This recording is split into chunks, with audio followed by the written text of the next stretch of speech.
Welcome to Markets Plus, where leading experts from across BMO discuss factors shaping the markets, economy, industry sectors, and much more. Visit bmocm.com/Markets Plus for more episodes. The views expressed here are those of the participants and not those of BMO Capital Markets, its affiliates, or subsidiaries. Hi, I'm Jen Guidi, head of U.S. Commercial Bank Diversified Industries Group at BMO. Today, I have the privilege of introducing our episode with Jorge Ferraz, publisher of Latino Leaders magazine, and Lili Gil Valletta, co-founder and CEO at Culture Plus Group. The two gathered at our recent Index 500 event in Dallas to discuss the skills needed to run a successful company, the opportunities for Hispanic business owners, and much more.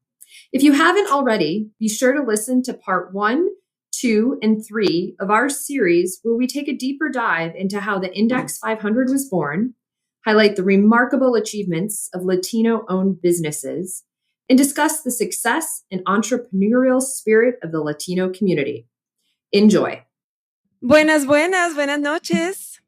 Felicitaciones, congratulations to everyone that is here, because you inspired me to keep doing all the crazy things I keep doing every day, because it's not easy. It looks easy when you get the award, Jorge, but there's a lot of work, a lot of heart, y mucha pasión. So here we are to keep the conversation. Thank you for having me. And Lili, welcome, and thank you for accepting this invitation. You are a real role model here in Dallas and many other parts of the country.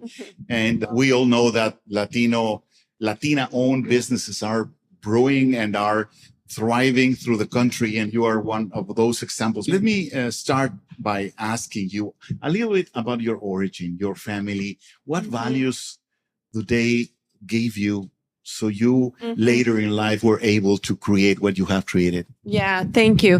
So I love that we're getting personal, because everybody gets to read what's on LinkedIn and what's in a bio, what school you went to. And sometimes we minimize who we are as leaders to our titles or our credentials. But I think the one thing that is really powerful with the Hispanic community, and this is not just my opinion, with our firm, we scraped the World Wide Web and millions of data points to see when Latinos talked about their culture, what is it? And it's actually a set of values. And overwhelmingly, the comments online, unsolicited, when Latinos speak of Latino pride, it was 2 times more likely to speak of resilience, hard work, and honoring those before us. So I think that is that preservation of the hard work and responsibility that we feel towards those that were behind us that keeps giving us the force to pave the way for those that will be paving the way forward. How did you start your business? Yeah, so I was a corporate executive. I used to say that I wanted to be in the C-suite before 40. Like, como una loca, like seriously, like just determined, I'm going to do that. And I was certainly on a path to do that at Johnson & Johnson, where I did become the youngest, highest ranking executive at that time in global marketing. And I realized that there was an opportunity to tap into the shifting demographics of our markets, and left my corporate job. It took a big risk in 2010 with my business partner, who also left his corporate job. And here we are 13 years later, serving some of the world's, largest corporations, all focused on activating the power of culture and shifting demographics to accelerate growth, to drive, not just ESG, but EPS and growth, and really disrupt the way we understand markets to create new paths to inclusion that also create new paths to good shareholder value. Now we are 3 years in a row in the Inc. 5000 as one of America's fastest growing privately owned companies. I don't even know how many on the list are Latina-owned, but hey, I'll take it. I'm sure we're one of the few. But it's because of that desire to follow the evidence in numbers and do a really good job at it. I have devoted most of my life interviewing leaders like you and trying to learn from their experiences. And when you see these stories, you see the good part. You see the success, the happy ending, or the happy present, if you will. But seldom do we see the difficulties and the challenges. In your story, Lili, what have been those moments, and how and where did you get the strength and the vision to come out? Yeah. So that survivorship is really low because it's hard. If it was easy, everybody would do it. So that's why all of you in this list are like, los ejemplos a seguir, the role models to follow. Absolutely incredible, because it takes a lot of gut preparation and resilience. So what is it that gives you the power to keep on going? I mean, in the 13 years in business, I've had, of course, the months when we wonder, how are we going to cover payroll? So where do I find the strength? In my case, is playing for something bigger than myself. When things get dark, whether it is in life or in business, if the only thing you're pursuing is title, recognition, or money, you will always fall short from that, because there will always be more to get. There's never enough, and it's going to leave us empty. So I feel like the pursuit of that is a recipe for always being disappointed, because it's never enough. However, if you believe, and I love the words of some of you that accepted your awards, you're honoring your employees. You're honoring the legacy of your parents. When you do that, and you have to show up at 5 a.m. for whatever reason, you're doing that because you're honoring the people that depend on this business to continue to be successful, because you know what your parents have gone through. And that is bigger than the paycheck of that day or the numbers you'll make in sales that week. That is what keeps you going. When things have gotten really hard for me, I remember that I have hundreds of families who are able to pay the mortgage, who have a dream to keep growing their careers, from young students to seasoned professionals that have a platform where they feel they can grow and contribute. And in the case of what we do, influence some of the most powerful corporations to change the way they see the market. And that is bigger than our mission statement. So what's your purpose? That will carry us through when things are dark. Anchor on something bigger than you as a source of inspiration, whatever that is for you. And ultimately, that belief is what's going to carry you through in the hard times. And surround yourself with people smarter than you. I think all the leaders here know that. If you're the smartest one in the room, that's pretty dumb.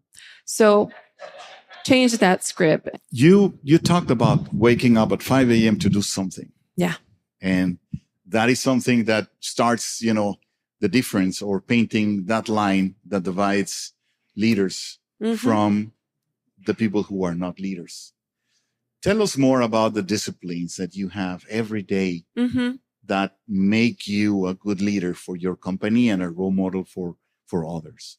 Yeah, I go with the kind of like the perfect trilogy that makes us complete human beings, like, mind, body, and spirit.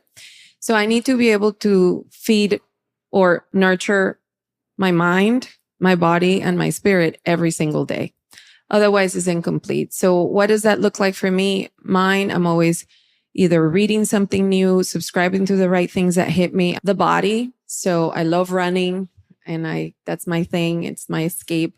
And spirit of gratitude, meditate, prayer. I am outside. I think that everybody here and many people today had spoken about the momentum that the Latino community and the Hispanic economy is growing and is coming.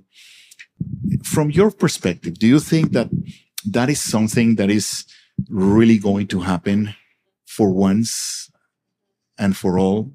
What's your vision about that? What should we do as Latino and especially business owners? We have the third fastest growing economy in the world. So if the numbers are there in the critical mass that they represent, why is it that it doesn't feel as big or as powerful? Could it be that we're still thinking small, or maybe it's our own colonized minds? I don't know, that you feel like I need to protect so much my little part that I have, big or small, instead of assuming and realizing that there's abundance and the pie is really big and we all have a room to play in that big pie. So I really feel that, and I want to commend you for that the Index 500, and this as a community, not just as a list, is where that progress will really happen. What do you think are the big challenges combined with what you had as an experience that Latino-owned businesses have today? I don't care if you are a 1 million up and growing shop or a 1 billion Latino-owned company. Access to capital. That is it.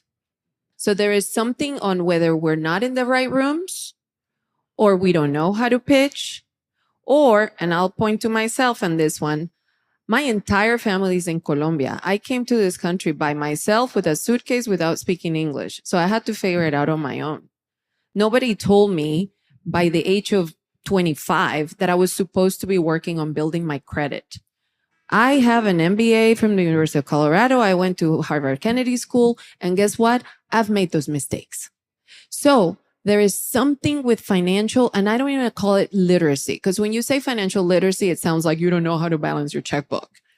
No, it's financial sophistication that we have yet to democratize amongst our own people, speaking the language of capital and money in a way that we get to access it, not as $10,000, $100,000 here, but $100 million.